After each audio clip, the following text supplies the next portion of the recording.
ഇന്ന് നാം ധ്യാന വിഷയമാക്കുന്നത് ഉൽപ്പത്തി പുസ്തകം 2-ാം അധ്യായം 7-8 വാക്യങ്ങൾ. ദൈവമായ കർത്താവ് ഭൂമിയിലെ പൂഴി കൊണ്ട് മനുഷ്യനെ രൂപപ്പെടുത്തുകയും ജീവന്റെ ശ്വാസം അവൻ്റെ നാസാരന്ധ്രങ്ങളിലേക്ക് നിശ്വസിക്കുകയും ചെയ്തു. അങ്ങനെ മനുഷ്യൻ ജീവനുള്ളവനായി തീർന്നു. അവിടുന്ന് കിഴക്കേദനിലൊരു തോട്ടമുണ്ടാക്കി താൻ രൂപം കൊടുത്ത മനുഷ്യനെ അവിടെ താമസിപ്പിച്ചു.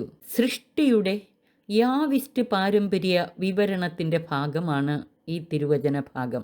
മണ്ണിൽ നിന്നുള്ളവൻ എന്നർത്ഥമുള്ള ആദം എന്ന പദമാണ് മനുഷ്യനെ സൂചിപ്പിക്കുവാൻ ഇവിടെ ഉപയോഗിച്ചിരിക്കുന്നത്. ഹീബ്രു മൂലകൃതിയിൽ പൂഴിക്ക് ആദമ എന്നും മനുഷ്യന് പൂഴിയിൽ നിന്നുള്ളവൻ എന്നർത്ഥം വരുന്ന ആദം എന്നുമാണ് ഉപയോഗിച്ചിരിക്കുന്നത്.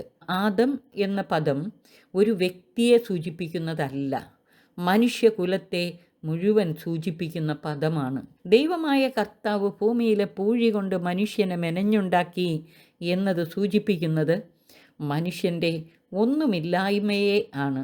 അതായത് മനുഷ്യൻ വെറും പൂഴിയാണ്, അവന് സ്വയം അഹങ്കരിക്കാൻ ഒന്നുമില്ല. എന്നാൽ അതേസമയം മനുഷ്യൻ വളരെ വിലപ്പെട്ടവനുമാണ്. കാരണം ദൈവത്തിൻ്റെ കരങ്ങളാണ് അവനെ മെനഞ്ഞുണ്ടാക്കിയത്. അവിടുത്തെ ജീവനും ശ്വാസവുമാണ് മനുഷ്യനെ ജീവനുള്ളവനാക്കി തീർത്തത്. അതായത് ഈ തിരുവചനം മനുഷ്യനെ വിനീതനാക്കുകയും അതോടൊപ്പം തൻ്റെ ഔന്നത്യത്തെയും ഉത്തരവാദിത്വത്തെയും മനസ്സിലാക്കി നന്ദിയോടും ആനന്ദത്തോടും കൂടെ ദൈവത്തിരുമുൻപിൽ ജീവിക്കുന്നതിന് പ്രചോദനമരുളുകയും ചെയ്യുന്നു.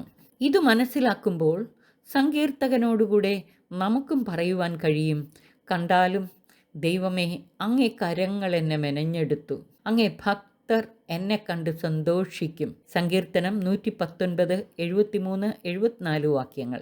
ഈ ആനന്ദത്തോടെ ദൈവ തിരുമുൻപിൽ നന്ദിയോടും സംതൃപ്തിയോടും കൂടെ ജീവിക്കുന്നതിന് നമുക്ക് പരിശ്രമിക്കാം. ദൈവമായ കർത്താവ് കിഴക്കേദനിലൊരു തോട്ടമുണ്ടാക്കി താൻ രൂപം കൊടുത്ത മനുഷ്യനെ അവിടെ താമസിപ്പിച്ചു. ദൈവം മനുഷ്യന് വേണ്ടതെല്ലാം സൃഷ്ടിച്ചു. തോട്ടം നനയ്ക്കുവാനുള്ള ഒരു നദിയും അവിടുന്ന് പുറപ്പെടുവിച്ചു. അത് 4 കൈവഴികളായി പിരിഞ്ഞ് തോട്ടം മുഴുവൻ നനച്ചു. മനുഷ്യന് ദൈവം നൽകിയ സൗഭാഗ്യകരമായ അവസ്ഥയെയാണ് ഇത് സൂചിപ്പിക്കുന്നത്. ദൈവം നൽകിയ നന്മകൾക്ക് നന്ദിയായി അവിടുത്തെ വാഴ്ത്തി പുകഴ്ത്തിക്കൊണ്ട് ആനന്ദത്തോടെ ദൈവ തിരുമുൻപിൽ വ്യാപരിക്കുവാനും അവിടുത്തെ ആരാധിച്ചു സ്തുതിച്ച് മഹത്വപ്പെടുത്താനും നമുക്ക് പരിശ്രമിക്കാം. സർവശക്തൻ നമ്മെ അനുഗ്രഹിച്ച് ആശീർവദിക്കട്ടെ. ആമേൻ.